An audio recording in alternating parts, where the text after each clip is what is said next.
ഓം നമോ ഭഗവതേ സായീശ്വരായ. ശ്രീ സത്യസായി ഭാഗവതം. ക്രിക്കറ്റ് അവതാരം little master Sachin Tendulkar. 2011 April 24 Hyderabad Rajiv Gandhi cricket stadium നിറഞ്ഞു കവിഞ്ഞ് ജനം. ഏകദേശം 40,000 പേർ. മത്സരം മുംബൈ ഇന്ത്യൻസും ഡക്കാർ ചാർജേഴ്സും തമ്മിൽ. സച്ചിന്റെ പിറന്നാൾ ദിനം കൂടിയാണെന്ന്. സച്ചിന്റെ പിറന്നാൾ ആഘോഷിക്കാനുള്ള ഉത്സാഹത്തിലുമാണ് എല്ലാവരും. ക്രിക്കറ്റ് ഇതിഹാസം സച്ചിന് എതിരാളികൾ ഇല്ലല്ലോ. എല്ലാവരും അദ്ദേഹത്തെ സ്നേഹിക്കുന്നു. ഈ ഘട്ടത്തിൽ സച്ചിന്റെ മുറിയുടെ മുന്നിലെ ബോർഡ് കണ്ട് എല്ലാവരും പകച്ചു. Do not disturb.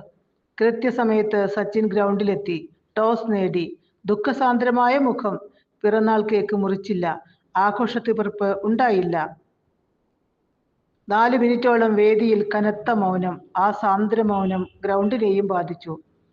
ഭഗവാൻ ബാബ ശരീരം ത്യജിച്ചതിന്റെ കനത്ത നൊമ്പരം പേറി നിൽക്കുന്ന സച്ചിന്റെ ദുഃഖം ക്രിക്കറ്റ് പ്രേമികൾ പങ്കിടുകയായിരുന്നു അപ്പോൾ. ഭഗവാൻ യജൂർ മന്ദിരം വിട്ട് സർവരുടെയും ഹൃദയമന്ദിരം പൂകിയ ദിനമായിരുന്നു അന്ന്. കളി കഴിഞ്ഞതും സച്ചിനും ഭാര്യ അഞ്ജലിയും വിങ്ങിപ്പൊട്ടുന്ന ഹൃദയത്തോടെ പർത്തിക്ക് കുതിച്ചു. തനിക്കെല്ലാം തന്ന് തന്നെ താനാക്കിയ ഭഗവാൻ ബാബയുടെ തിരുശരീരം ഒരു നോക്കു കാണാൻ. അതിനുള്ള കരുത്ത് തനിക്കില്ലെന്ന് അറിഞ്ഞിട്ടുകൂടി ക്രിക്കറ്റ് ചക്രവർത്തി പർത്തിയിലേക്ക് പാഞ്ഞു. സുനിൽ ഗാവസ്കർ. സച്ചിന് മാർഗദർശിയും ആദരണീയനുമായിരുന്നു. ക്രിക്കറ്റ് ഇതിഹാസത്തെ ഈശ്വര സന്നിധിയിൽ എത്തിക്കുക എന്നതായിരുന്നു ഗവാസ്കറിന്റെ ഏറ്റവും വലിയ ആഗ്രഹം. കാരണം താൻ അനുഭവിച്ച സായി കൃപ തന്റെ പ്രിയപ്പെട്ട സച്ചിനും ലഭിക്കണം. പങ്കിടുക, അതാണല്ലോ മഹത്തുക്കളുടെ ലക്ഷണം. 1997 അത് സംഭവിച്ചു. യൂണിറ്റി കപ്പിന്റെ പേരിൽ ഗവാസ്കർ തിരുസന്നിധിയിൽ സച്ചിനെ കൊണ്ടുവന്നു. സച്ചിൻ തെണ്ടുൽക്കറിന്റെ ജീവിതത്തിൽ അവിസ്മരണീയമായ ദിനം കൂടിയായി അത്. ഭഗവാൻ ബാബ സച്ചിന്റെ ഹൃദയം കീഴടക്കിയ ദിനം. ഈശ്വരന് കീഴടങ്ങിയവന് ലോകം കീഴടങ്ങും. സായി ദർശനം മുതൽ സച്ചിന്റെ ക്രിക്കറ്റ് ലോകം ആകെ മാറിമറിഞ്ഞു. 1998 സച്ചിന്റെ ക്രിക്കറ്റ് ജീവിതത്തിന്റെ ഏറ്റവും പ്രധാനപ്പെട്ട വർഷമായി മാറി. ഭഗവാന്റെ സ്പർശനം, ദർശനം, സംഭാഷണം സച്ചിനെ എല്ലാ മേഖലകളിലും ഉയർത്തി. സുനിൽ ഗവാസ്കറിന്റെ വാക്കുകളിൽ ഭഗവാൻ സച്ചിന്റെ കരങ്ങളിൽ തലോടി വെൽ ഡൺ എന്ന് പറഞ്ഞതിനു ശേഷമാണ് നമ്മുടെ ലിറ്റിൽ മാസ്റ്റർ മാസ്റ്റർ ബ്ലാസ്റ്റർ ആയത്. സമയം കിട്ടുമ്പോഴൊക്കെ സച്ചിൻ ഭഗവത് ദർശനത്തിനായി ഓടിയെത്തും. ഒരിക്കൽ വൈറ്റ് ഫീൽഡിൽ ബംഗളൂരു സ്വാമി സച്ചിന് അഭിമുഖം നൽകി. അന്ന് സ്വാമി ഉപദേശിച്ചു, ആവശ്യമില്ലാതെ കോപിക്കുന്നത് എന്തിന്, പ്രത്യേകിച്ച് ഒരു ബൗളറുടെ കാര്യത്തിൽ. ബൗളറെയല്ല, ബോളിൽ മാത്രം മനം ഏകാഗ്രമാക്കുക. ഈ വാക്കുകൾ സച്ചിന്റെ ഹൃദയത്തെ സ്പർശിച്ചു. ഒരു പ്രത്യേക ബൗളറുടെ കാര്യത്തിൽ സച്ചിൻ പലപ്പോഴും അസ്വസ്ഥനായിരുന്നു. ഭഗവാന്റെ വാക്കുകൾ കേട്ടതോടെ എതിർകളിക്കാർ ആരെന്നത് സച്ചിന് അപ്രസക്തമായി. മറിച്ച് മനസ്സും ബുദ്ധിയും ബൗളറുടെ കയ്യിൽ നിന്നും പായുന്ന ബോളിൽ മാത്രമായി. അതിന്റെ ഫലവും അതിശയകരമായിരുന്നു. സച്ചിന്റെ ഉയർന്നു പൊങ്ങിയ ബാറ്റിൽ വീണ് തട്ടിത്തെറിക്കാൻ ബോളിന് ഉത്സാഹമായി എന്നും പറയാം. സ്വാമി സമ്മാനിച്ച ഓരോ ദർശനവും സച്ചിന് ഓരോ ക്രിക്കറ്റ് പാഠങ്ങളായി തീർന്നു. കളിക്ക് മുമ്പ് ദർശനത്തിന് കഴിഞ്ഞില്ലെങ്കിൽ ക്രിക്കറ്റ് കിറ്റിനോടൊപ്പം സൂക്ഷിച്ചിട്ടുള്ള ഭഗവത് ചിത്രത്തിൽ വന്ദിക്കും. ആ ചിത്രത്തിന് മുന്നിൽ തിരികൊളുത്തും പ്രാർത്ഥിക്കും. സമയം കിട്ടുമ്പോഴൊക്കെ രാഹുൽ ദ്രാവിഡ്, ലക്ഷ്മണൻ തുടങ്ങിയവരുമായി സ്വാമിയുടെ ലീലകൾ ചർച്ച ചെയ്യും. പല യുവതാരങ്ങളിലും സ്വായി ദർശനത്തിലുള്ള ത്വര ഉണർത്താനും ക്രിക്കറ്റ് ഇതിഹാസത്തിന് കഴിഞ്ഞു. ഭഗവത് കഥകൾ മറ്റൊരാൾക്ക് സമ്മാനിക്കുന്നതിലും വലിയൊരു പുണ്യകർമ്മം വേറെയില്ല. ഭഗവാന്റെ 80ാം തിരുനാൾ നവംബർ 2005. ഇന്ത്യൻ ക്രിക്കറ്റ് താരങ്ങൾ എല്ലാവരും തന്നെ പ്രശാന്തി നിലയ സന്ദർശനത്തിന് പൊടുന്നനെത്തി.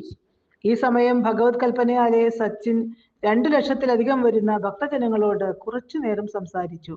പ്രശസ്തരായ ക്രിക്കറ്റ് താരങ്ങളെല്ലാം വേദിയിൽ. തറയിൽ ഭഗവത് ദർശനം നുകർന്നുകൊണ്ട് രാവിലെ മുതൽ പരിപാടികൾ തീരും വരെ അദ്ദേഹം ഇരുന്നു. ഭഗവാൻ തൃക്കയ്യാലെ ലഡുപ്രസാദം ക്രിക്കറ്റ് താരങ്ങൾക്കെല്ലാം കൊടുത്തു.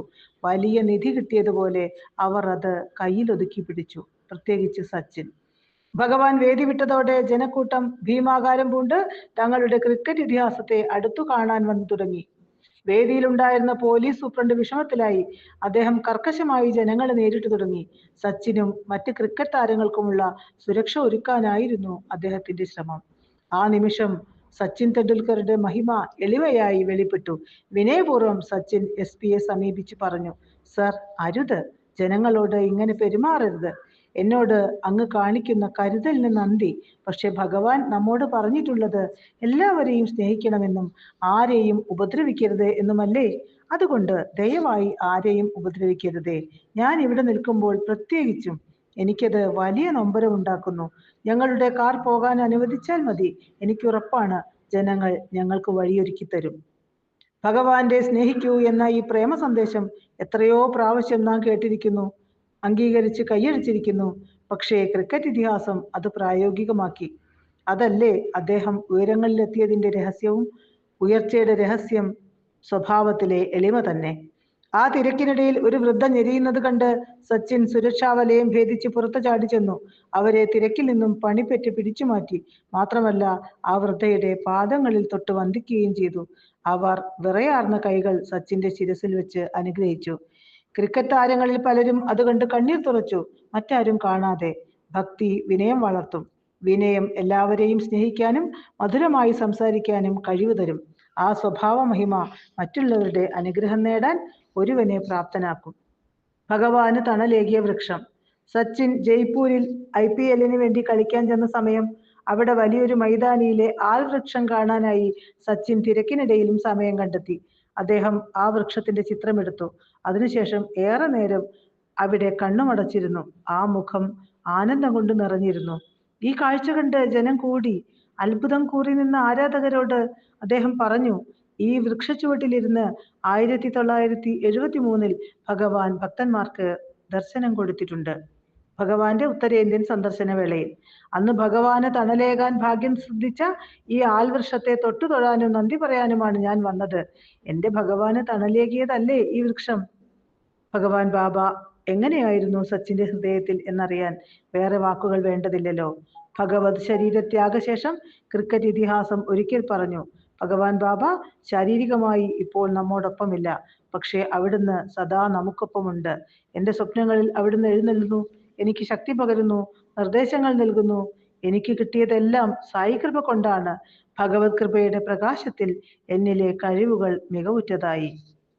ഭഗവാൻ സദാ എനിക്കൊപ്പമുണ്ട്. ഈ ചിന്ത ഉറച്ചാൽ നമ്മുടെ ആധ്യാത്മിക ഭൗതിക ജീവിതം ധന്യമായി. ഭഗവാനെ ഹൃദയത്തിൽ ഉറപ്പിക്കുക മാത്രമാണ് നമുക്കുള്ള ഒരേ ഒരു ജോലി. അതിനുള്ള വഴികളാണ് നാമജപം, മാതൃപിതൃസേവ, സമൂഹ സേവ, ആധ്യാത്മിക ഗ്രന്ഥങ്ങളുടെ പഠനം തുടങ്ങിയവ.